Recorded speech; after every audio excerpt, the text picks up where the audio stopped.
শামশেরগঞ্জের শিকদারপুরে ভয়াবহ গঙ্গা ভাঙন। গত কয়েকদিন ধরে গঙ্গা ভাঙনের কবলে শিকদারপুরের বিস্তীর্ণ এলাকায়। ইতিমধ্যে গঙ্গা গর্ভে তলিয়ে গিয়েছে 3টি বাড়ি, তলিয়ে গেছে মাটির বাঁধের একাংশ। গাছপালা, আতঙ্কে বাড়িঘর ছেড়ে অন্যত্র পালাচ্ছেন এলাকার বাসিন্দারা। যদিও নদীর জলস্তর কম থাকায় বন্যার হাত থেকে আপাতত রক্ষা পেয়েছেন এলাকাবাসী। শুক্রবার সকালে ভাঙন কবলিত এলাকা পরিদর্শনে যান শামশেরগঞ্জের বিধায়ক আমিরুল ইসলাম। খতিয়ে দেখেন পরিস্থিতি। বিপদের এই সময়ে অযথা গুজব ছড়িয়ে মানুষকে আতঙ্কিত করা থেকে দূরে থাকার আহ্বান জানান তিনি। আমি খবর পাওয়ার পর শিকদারপুরে এসেছি।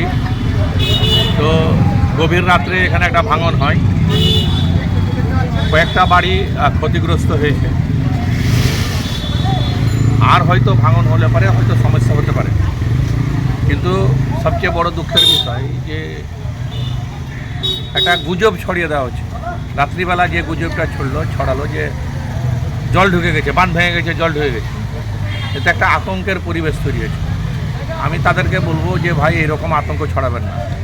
গত পরশুদিনও দেখলাম যে ধুলিয়ানে জল ঢুকে গেছে, 1 নম্বর ওয়ার্ডে জল ঢুকে গেছে। মানুষকে আতঙ্কিত করা হচ্ছে। যে এই যে একটা আতঙ্কের যে গুজব, এগুলো না করাই ভালো। কারণ মানুষের একটা বিপদের দিনে যখন একটা আতঙ্ক অন্য কিছুই যোগ হয়, তখন এলাকার মানুষ আতঙ্কিত হয়ে যায়। তো সেইগুলো না করা উচিত। আতঙ্কের দিনে, বিপদের দিনে মানুষের পাশে দাঁড়ানো উচিত। তো যাই হোক, এখানে শিকদারপুরে একটা ভাঙন হয়েছে। বেশ কয়েক বছর ধরেই ভাঙন চলছে এবং আমরা ভাঙন মোকাবিলা করছি। কিন্তু যেটা লক্ষ্য করছি যে একদিন এক জায়গায় ভাঙলো, আবার 15 দিন কিছু নেই, সেখানকার হয়তো আমরা ঠেকানোর চেষ্টা করলাম, নতুন আবার অন্য জায়গায় ভাঙন। তো এইভাবে প্রতিনিয়ত কিন্তু জায়গাটা চেঞ্জ হচ্ছে ভাঙনের যে জায়গাগুলো। স্বাভাবিকভাবে আমরাও কিন্তু বিভ্রান্ত হচ্ছি, মানুষ ক্ষতিগ্রস্ত হচ্ছে। তো আমরা প্রাথমিকভাবে ভাঙন প্রতিরোধ করার চেষ্টা করছি, ব্যবস্থা চলছে আমাদের সেচ দপ্তর। মাননীয় মুখ্যমন্ত্রী মমতা ব্যানার্জিও ভাঙন প্রতিরোধের জন্য বারবার বলছেন কেন্দ্রকে, কোনো সহযোগিতা করছেন না। বন্যা নিয়ন্ত্রণের জন্য কোনো সহযোগিতা করছেন না, এগুলো তো সবাই জানছেন। তবুও তার মধ্যেও আমরা কিন্তু করছি, বিপদগ্রস্ত মানুষের পাশে আছি। এবং আজকে যেখানে ভাঙনটা হয়েছে রাত্রে, সেখানে কিন্তু অলরেডি কাজ শুরু হয়েছে। সবচেয়ে বড় বিষয় যে বালির বস্তা দিয়ে আমরা কিন্তু প্রাথমিকভাবে ভাঙনটাকে ঠেকানোর চেষ্টা করি। কিন্তু সবচেয়ে বিষয় যে চারিদিক প্লাবিত আছে। আমাদের এই হোসেনপুর দিয়ার থেকে বালির বস্তা এনে এখানে ফেলতে হয় এবং এখান থেকে 15 কিলোমিটার দূরে। তো হোসেনপুর দিয়ারেও কিন্তু জলে ডুবে আছে, কোথাও মাটি পাওয়া যাচ্ছে না, সবচেয়ে বড় সমস্যা। তো সেই রকম পরিস্থিতিতে আমরা মাটি ব্যবস্থা করে আমরা কিন্তু তবুও ভাঙন প্রতিরোধের কাজটা ইতিমধ্যে আমরা কিন্তু শুরু করেছি, তার কাজ কিন্তু শুরু হয়েছে। তো আমরা সবার কাছে অনুরোধ করব যে বিপদগ্রস্ত মানুষের পাশে দাঁড়ান, কিন্তু আতঙ্কটা ছড়াবেন না, সঠিক তথ্যটা মানুষের কাছে তুলে ধরেন। ঠিক। অন্যদিকে জলমগ্ন মুর্শিদাবাদের ফরাক্কা ব্লকের হোসেনপুর চর, কুলিদিয়ার চর সহ পার্শ্ববর্তী এলাকায় পরিদর্শন ও ক্ষতিগ্রস্ত পরিবারদের হাতে ত্রাণ সহ আর্থিক সাহায্য তুলে দিলেন ফরাক্কার বিধায়ক মনিরুল ইসলাম। টানা কয়েকদিনের বৃষ্টির জেরে জলমগ্ন মুর্শিদাবাদের ফরাক্কা ব্লকের হোসেনপুর চর, কুলিদিয়ার চর সহ পার্শ্ববর্তী এলাকা।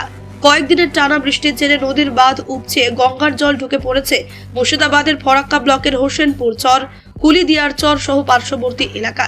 আতঙ্কের মধ্যে দিন কাটাচ্ছে স্থানীয় বাসিন্দারা। শুক্রবার সকল জলমগ্ন এলাকাগুলো পরিদর্শন করতে যান ফরাক্কার বিধায়ক মনিরুল ইসলাম। এলাকাতে বিভৎস এলাকা হয়েছিল, আপাতত জল স্থির আছে। আমি একজন ইনাদের দোয়া আশীর্বাদ নিয়ে নির্বাচিত বিধায়ক। এদের ভালো মন্দ, বিপদ আপদে পাশে দাঁড়ানো আমার কর্তব্য এবং দায়িত্বের মধ্যে পড়ে।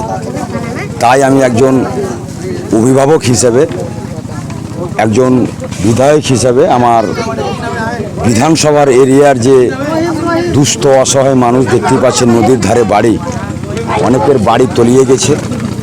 আজকে এলাকা পরিদর্শন করতে এসে ভীষণ ভারাক্রান্ত মনটা আর কি।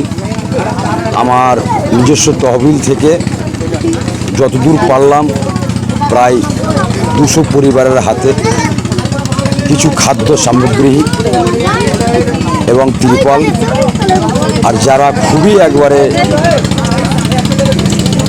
নিম্ন শ্রেণীর হয়েছে তাদের হাতে কিছু নগদ অর্থ তুলে দিলাম। আর আগামী দিনে যাদের বাড়িগুলো পড়েছে আমাদের নজরে আছে, সেই বাড়িগুলো পুনর্বাসন করে দেওয়ার আমি চেষ্টা করব। আর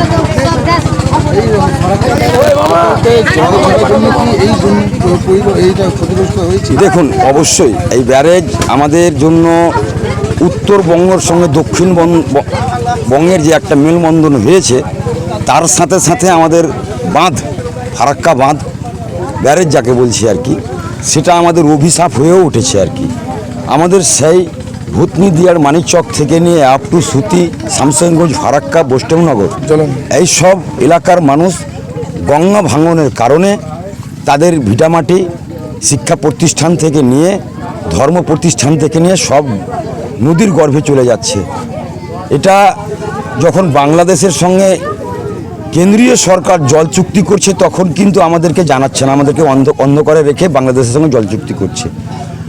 আবার যখন ঘর বাড়ি তলিয়ে যাচ্ছে, পড়ে যাচ্ছে, তখন বলছে এটা রাজ্য সরকার দেখবে। এই দ্বিচারিতা আপনারা জানেন, আমাদের এই 8ই সেপ্টেম্বর থেকে 12ই সেপ্টেম্বর কেন্দ্রীয় সরকারের বিরুদ্ধে আমরা ধর্ণা মঞ্চ করেছি 5 দিন।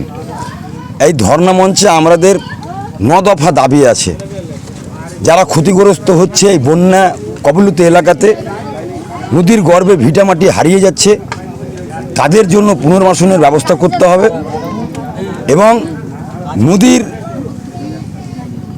যে বাংলার সঙ্গে চুক্তি ছিল 120 কিলোমিটার আপ এবং ডাউন স্ট্রিম, কেন্দ্রীয় সরকার তার রক্ষণাবেক্ষণ করবে। এই বিজেপি সরকার, নরেন্দ্র মোদী সরকার আসার পরে 2017 সালে সেই 120 কিলোমিটারকে মাত্র 19.5 কিলোমিটার করা হয়েছে।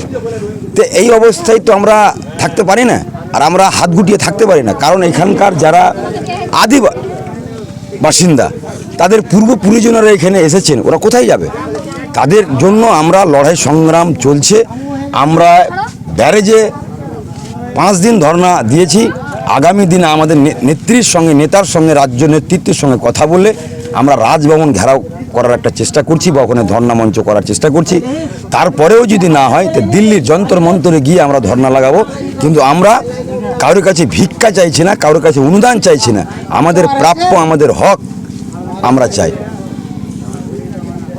আজকে যেভাবে আমাদের যে বন্যা ত্রাণের ব্যাপারটা, এই বন্যা ত্রাণের জন্য আমরা এমএলএ সাহেব এর সঙ্গে এসেছি, আর এমএলএ সাহেব যে বন্যা ত্রাণ নিয়ে এসছে ব্লক সভাপতি হিসাবে, আমি বলবো কি এটা খুবই ভালো কাজ। এই কাজটা যে করতে পেরে আমরা খুব খুশি। কেন খুশি? কি এই যে গরিব মানুষের যেভাবে আমাদের এমএলএ সাহেব যে ত্রাণের ব্যবস্থা করেছেন, ত্রিপল থেকে দ্রব্যমূল্য থেকে, টাকা পয়সা থেকে সবাইকে সাহায্য করা, এটা খুব ভালো জিনিস। ব্যুরো রিপোর্ট, চেতনা নিউজ।